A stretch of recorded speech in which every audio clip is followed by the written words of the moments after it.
Hey guys, Professor Bill, Comic Book University. It's Star Wars: The High Republic, The Blade, issue number one, which is not an issue number one. There's so much here, and there's so much potential for the story.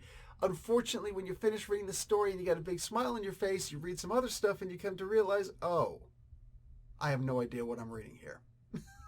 Let's talk about this and more. And first, we'll start with who's responsible for this comic book. So we got Charles Soule on writing, Marco Castiello on art.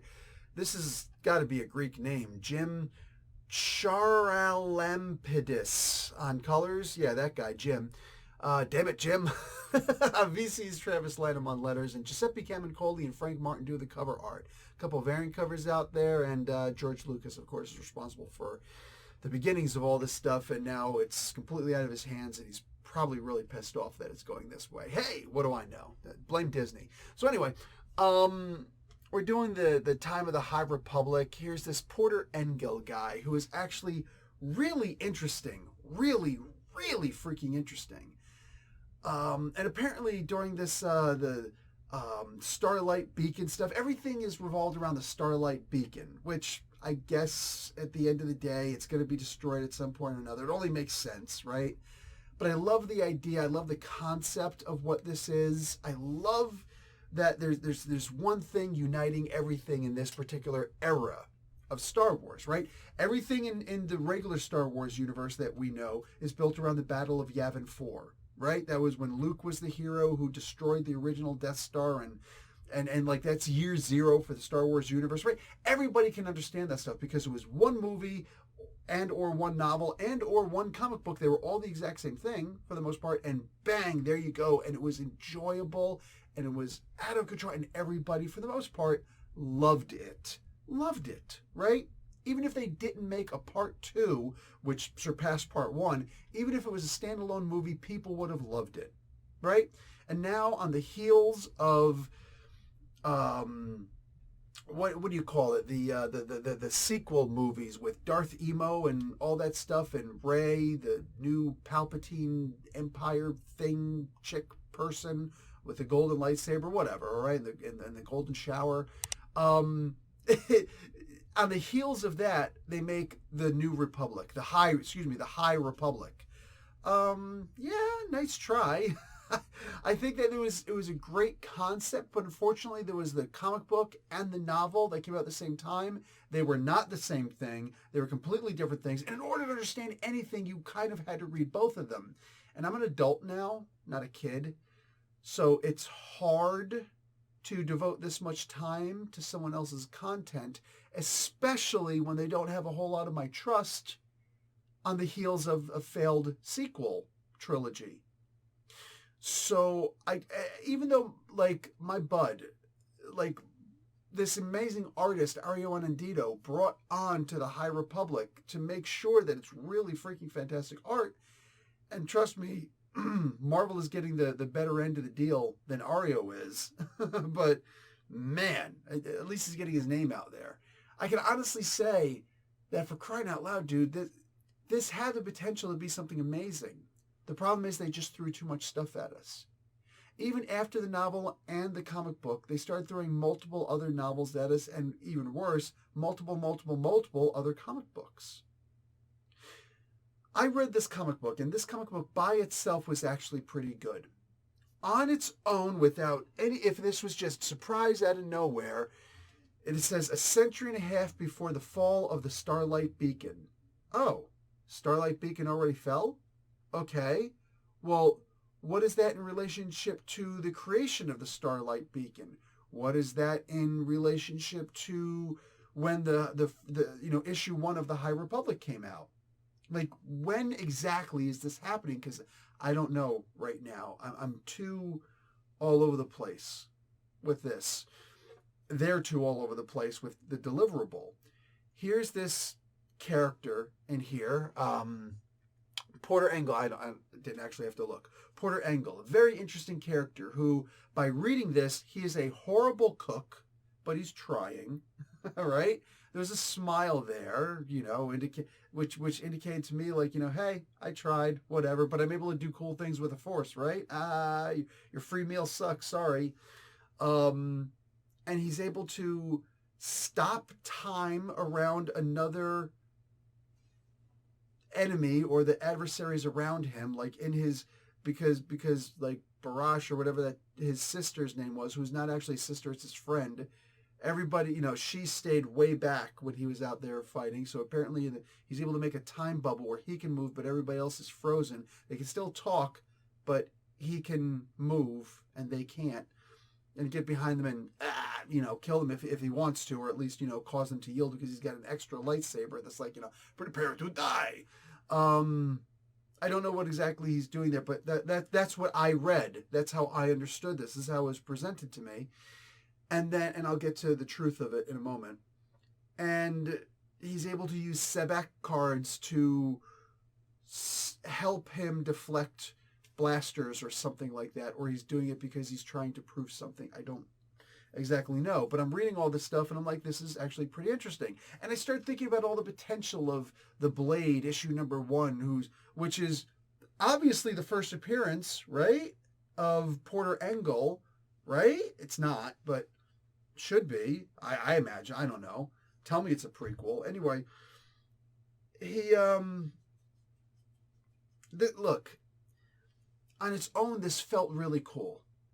And I'm trying to understand more of this, and I look at this afterwards, and I start reflecting on what this comic book could actually be, and I think to myself, back in the High Republic days, what was the first novel that came out after the Return of the Jedi came out?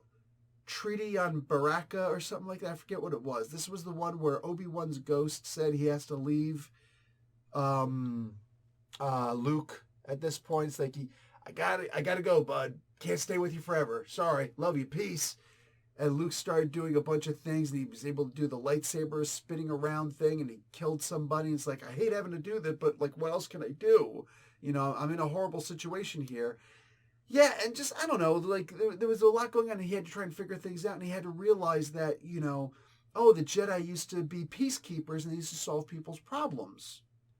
And it was like, oh, this is very interesting. And they could just continue with novels where they could just literally have it so that here's some kind of a problem and the Jedi have to solve them. Much like what Star Wars or Star Trek has always done. Here's this particular problem. We have to use the history of the Federation to solve this problem and the technology that we currently have, tricorders to phasers and so on, right?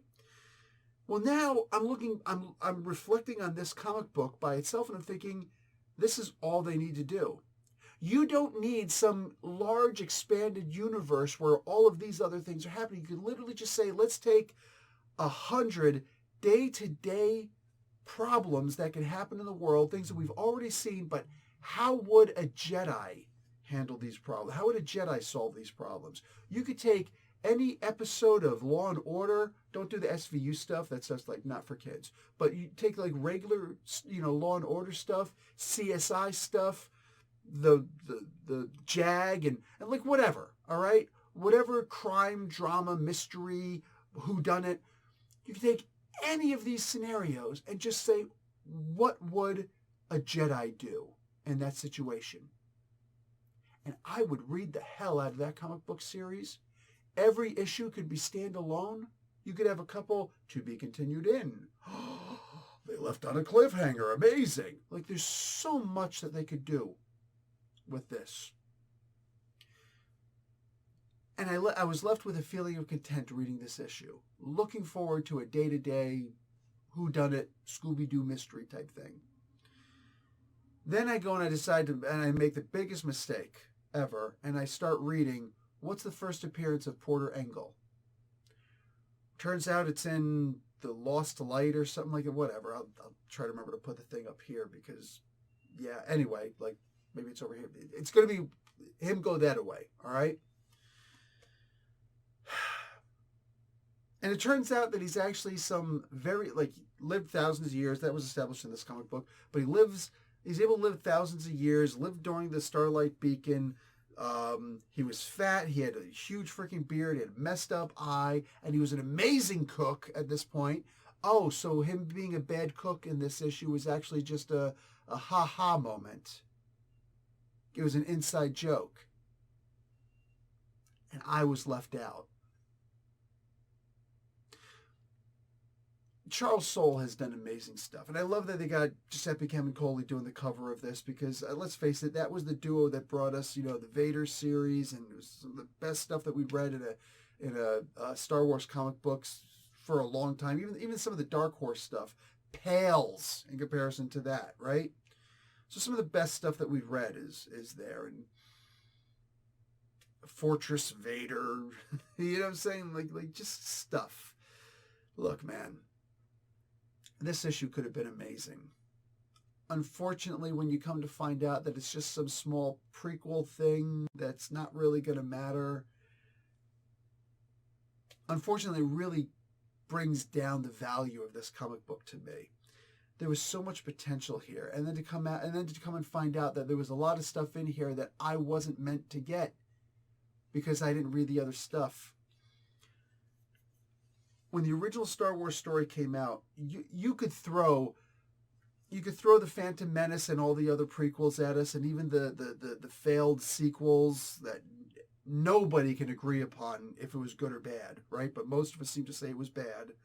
Anyway, you could throw the Book of Boba Fett and the Mandalorian and the Bad Batch and the Clone Wars and the Republic or whatever, like all this other Rebels. You could throw all this stuff at us, right? Rogue One, all the new stuff, Andor, the new stuff that they're still going to be making. You could throw all this stuff at us and it's fine because we have the basis of issue number 1 or episode number 1 or novel number 1, Star Wars. Before it was even called A New Hope, we have all of that stuff. Now what do we have for this world? We've got a book and a comic book that were completely different from each other. And then we've got spin-offs of everything. And you actually have to go on the internet in order to figure out what's the reading order, what you should read, how you should read it. They're throwing too much at us, and there is no basis for anything. The Starlight Beacon. I still don't understand what the hell the Starlight Beacon is. And I've read a bunch of stuff from it now, but I couldn't read everything.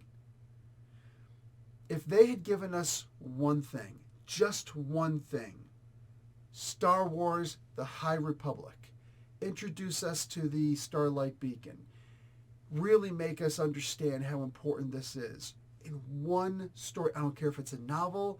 It should have probably been a comic book. Whatever it is that they're going to do, one audience. Because not everybody who reads comic books are going to read novels. And not everybody who reads novels is going to read comic books. One medium, one format. They failed by doing over multiple. I don't even know if they're still making the novels at this point. They really screwed up on the deliverable on this. To the point where I read a story which I think is good, and then I decide to read a little bit further and realize, oh, nope, too much stuff I missed, and I don't feel like trying to catch up. It's going to be too expensive. It's going to be too time-consuming. I'm an adult right now. I'd rather just go back and rewatch the original Star Wars. You know what I'm saying? The original trilogy. I'd rather just go back and read and watch that stuff, or read the novels, or read the comics based off of that, rather than get invested in a new thing that the primary investment is figuring out the freaking reading order. Too much going on in this comic book, and that's a damn shame. And that's holding the High Republic back from ever being anything that could truly be considered successful. The audience that was there from the beginning, maybe they'll stay there. You're like a couple of bad stories away from losing them too. But at the end of the day, you have no chance, none, of bringing more people in on this. None. Unless you decide to start from the beginning with a movie and or TV series about the High Republic. For right now, it's not worth my time. I read this comic book and I liked it, and then I read a little further and realized that there was too much stuff that I thought I understood that I absolutely didn't in this comic book, and it completely turned me off to reading issue number 2. That's a goddamn shame. How do you mess up this bad? Apparently, follow along with what Disney's doing, and George Lucas, who's probably rolling over in a grave that he's not even in yet. How could you mess up Star Wars this bad? Guys, that's going to be it for me. Like the video, watch an ad. I'll talk to you later. Professor Bill, Comic Book University. Class dismissed.